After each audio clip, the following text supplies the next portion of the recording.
কেন ভোট দেবে। জনগণ শুধু আমাকে নয়, যে কাউকে ভোট দিতে হলে তাকে চিনতে হবে যে সেই ব্যক্তি আসলে তার পরিচিত কিনা, কেননা সে পরিচিত ব্যক্তির কাছ থেকেই সেবাটার অধিকার নিয়ে আদায় করে নিতে পারবে। আমার কথা যদি বলেন, আমাকে ভোট দেবে কারণ আমি মানুষের সাথে থেকে মানুষের জন্য কাজ করেছি দীর্ঘদিন ধরে।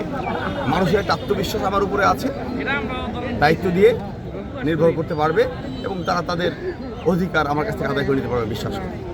আমাদের জেলা এলাকা, আমাদের জেলা 64তম জেলা, এটা আপনি বলছেন, অনেকেই বলে এটা হচ্ছে বোধহয় আপনারা উন্নয়নের কথা বলছেন। আমরা খুব উন্নত করতে পারিনি আমাদের এলাকাতে। আমাদের এখানে মূলত আমি উন্নয়নের মধ্যে যেটা বুঝি, আমাদের মানুষের মাঝে মানুষের বা গোত্রের মাঝে গোত্রের একটা সাম্পর্কিক একটা ব্যবধান রয়েছে। সম্পর্কটাকে জোরদার করা প্রয়োজন। সম্পর্ককে জোরদার না করা হলে সমন্বিত শক্তি কাজে লাগানো যায় না। সবাই সমন্বিত থাকলেই কেবলমাত্র আমাদের জেলার জন্য যেটা বরাদ্দ, আমাদের যে এটা পাওয়া উচিত, সেটা আমরা নিয়ে আসতে পারবো সরকারের কাছ থেকে। অতএব সেদিকটা বিবেচনা করে আমি প্রথমে যেটা চেষ্টা করবো সেটা হচ্ছে মানুষের মধ্যে অর্থাৎ দলগুলোর মধ্যে সমন্বয় তৈরি করা এবং এরপরে সংস্কার করা, সংস্কারের পরে উন্নয়ন করা। এটা বিশদ ব্যাখ্যা দেওয়া যাবে এবং সেটা আমাদের ইশতেহারে চলে আসবে ইনশাআল্লাহ। তরুণদের মূলত যেই ভাবনা সেটা হচ্ছে তরুণরাই তো চালিকা শক্তি যে কোনো জাতির, অতএব তাদেরকে মূলত সচেতন করতে হবে, তাদেরকে সুশিক্ষা শিক্ষিত করতে হবে। সুশিক্ষা বলতে আমরা কী বুঝি এটা আমরা সকলেই জানি। শুধু পুঁথিগত বিদ্যা অর্জন করলে সেটাকে সুশিক্ষা বলা যাবে না। সুশিক্ষা মানে হচ্ছে নিজেদের কি করা উচিত এবং কি করা উচিত নয় এটা বুঝতে পারাই হচ্ছে শিক্ষা মেনলি। অতএব সেই জায়গাটা আমরা এমফাসিস করব প্রথমে। জয়ী হতে পারলে তাদের আবেগ বিবেক এবং তাদের আকাঙ্ক্ষা পূরণ করা প্রথমেই। তাদের আকাঙ্ক্ষার জায়গাটার জন্য আমরা প্রথমে তাদের সাথে মতবিনিময় অনুষ্ঠান করব। আমরা জেনে নেব তাদের কি নাই, তারা কি চাচ্ছে এই মুহূর্তে, সেই জায়গাটা আমরা দৃষ্টি নিক্ষেপ করব প্রথমে। এরপরে এলাকায় যে অবকাঠামোগত উন্নয়নের কথা যদি আমরা বলি, সেখানে আমাদের হস্তক্ষেপ করতে হবে।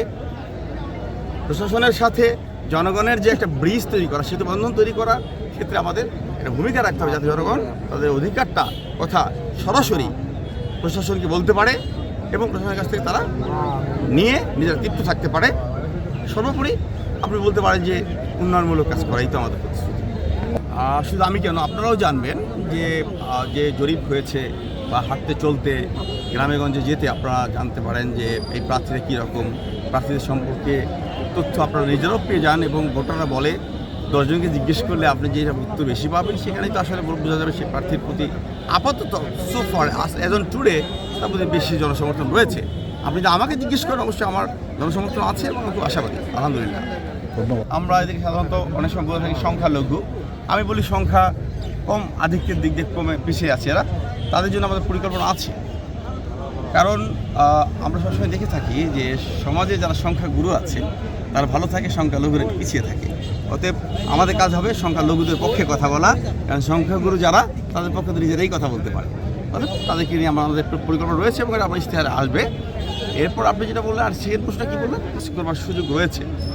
আমি যেমন আপনি যদি বলেন যে আমার মহাপরিকল্পনার মধ্যে বা বড় পরিকল্পনা একটা পরিকল্পনা হচ্ছে আমি পুরো শরীরপুর জাজিরা পালংয়ের একটা ইউনিয়নকে আমি 6 মাস কাজ করব। এখানে আমি একটা প্রজেক্ট প্ল্যানও করে রেখেছি। সেই ইউনিয়নটাকে আমি নিরক্ষর ঘোষণা করবো প্রথমে। এটা হয়তো আমি নাম এখন বলবো না, পরবর্তী আপনারা দেখতে পাবেন। এরপরে আমি প্রত্যেকটা ইউনিয়ন ধরবো যেখানে কোনো নিরক্ষর ব্যক্তি থাকবে না।